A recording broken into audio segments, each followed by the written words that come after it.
तर शुभ सकाळ मित्रांनो, कसे आहेत? बरेत का? आय होप सगळे ठीक असतील. माझ्या नवीन दिवसाच्या नवीन व्हिडिओमध्ये मी तुमचं सगळ्यांचं स्वागत करते. चॅनलला नवीन कोण असेल तर सबस्क्राईब नक्की करा. तर आत्ता वाजलेत सकाळचे 10:30.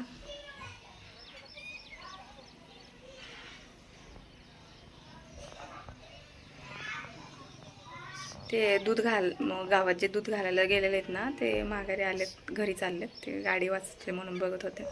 तर सकाळचे 10:30 वाजलेत. आत्ता सगळं काम उरकले बरं का, सगळ्यांचंच उरकले, माझं आणि माझ्या 2 जावांचं, म्हणजे तिघींचं पण काम उरकलेलंच आहे. तर इथं दिसते का बेडवरती, 1 मिनटं,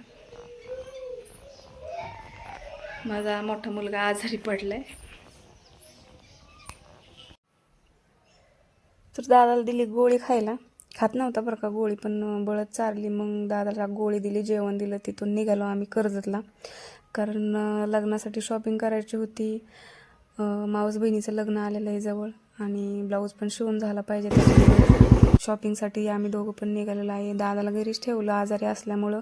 फक्त आयुष घेतला आहे, कारण आयुषला बाळी करायची होती कानाची, जी की आयुषला बाळी 2 होता, पण त्या 2 वर्ष झालं काढून ठेवला होता. आणि कान बुजले होते आयुष्य, तर ते कान टोचताना आयुष्य असं एकदम वाकडं तिकडं तोंड करत होता, म्हणजे त्याला दुखत होतं. तर बघा कशी दिसते. दाजी इथं पण मोबाईल बघत बसल्यात तुमचे. जिथं जाते तिथं दाजी फक्त मोबाईल बघत बसतात. त्यांना म्हणलं बघा कशी दिसते, काय कसलं डिझाईन घ्यायची बाळीची. तर म्हणले काय नाही, तुझ्या मनाने घे. मग मी माझ्या मनाने ही डिझाईन काढली. आयुषला पण ती आवडली. नंतर ना दाजींना म्हटलं तुमच्या की मला अंगठी पण घ्यायची आहे. तर म्हणले घे, चालतंय घे. मग ही अंगठी मी घेतली. कशी वाटते तुम्हाला कमेंटमध्ये सांगा. बरेच दिवस माझी पण इच्छा होती की मला चांदीची अंगठी घ्यायचीच होती. मग ती घेऊन टाकली एकदाशी. तिथून निघलो बाहेर, आणि साडी घ्यायची होती म्हणून मग मोठ्या दुकानात गेलो बरं का, होलसेल कपड्याच्या. तर खालच्या सेक्शनला काही साड्या वगैरे काही नव्हत्या, छोटे कपडे होते, म्हणून वरती आलो. तर वरती बघा, आयुष्य जिथं जाईन तिथं त्याची मस्ती चालू असते. मग त्या साड्या बघायला टाकल्या त्यांनी. ही होती हळदीला साडी घ्यायची. माझी खूप इच्छा होती की ही साडी घ्यावा म्हणून, पण परत म्हटलं नको, जाऊ द्या, आहे मला हळदीला साडी ऑलरेडीच होती म्हणून नाही घेतली. मग एकच साडी घेतली. बघा दाजी इथं पण परत मोबाईल काढून बसलेलेच आहेत.